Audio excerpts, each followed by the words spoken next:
ট্যাংরা মাছগুলো এনেছে, কেটে একদম ধুয়ে বেছে নিয়ে হলুদ নুন মাখিয়ে নিয়েছি, আর লঙ্কার গুঁড়ো একটু দিয়েছি, মেখে রেখেছিলাম একটু।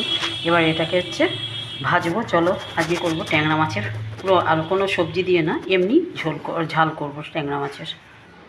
মাছটাকে ভেজে নেব।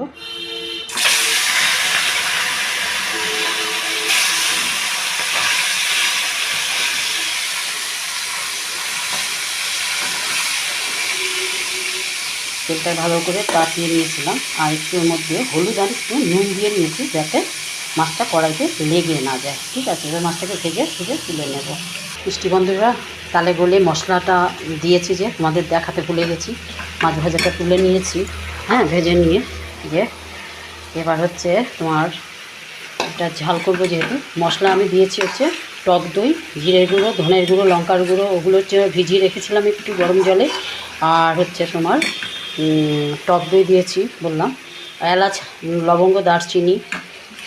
লবঙ্গ আর দারচিনি আগে দিয়েছি, এলাচটা পরে দেবে একটু গুঁড়ো করে, ডাস্ট করে। আর মশলাটা দেখেছো তেল ছেড়ে গেছে, আমাদের মানে জাস্ট ভুলে গেছি, একটু কাজের তাড়ায়, লোক আসবে বলে। যাই হোক, মশলার মধ্যে একটু কাজু বাদাম আর একটু কিশমিশ। আর কারণ এটা ট্যাংরা মাছের ঝাল করবো তো, কোনো আলু বা কোনো সবজি টবজি দেবো না, যার জন্য একটু ঝাল করলে পরে একটুখানি গ্রেভি না হলে ভালো লাগে না, তাই না? তার জন্য একটু গ্রেভি করার জন্য একটুখানি কাজু কিশমিশ বাটাটা দিয়েছি, আর আদা, টমেটো এসব দিয়ে নিয়ে মশলাটাকে কষাচ্ছি। একটু সামান্য জল দেব, গরম জল, তারপরে মাছটাকে ছেড়ে দেব। ছেড়ে দিয়ে একদম মাখাভাবে নামাবো। একটু সামান্য জল দিয়ে দেবো।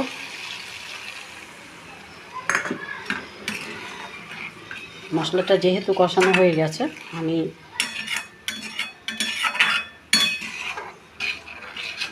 মাছটাকে এর মধ্যে ছেড়ে দেব। একটুখানি গরম জল দিই, মাছ তো না ভিজিলে পরে ভালো লাগবে না।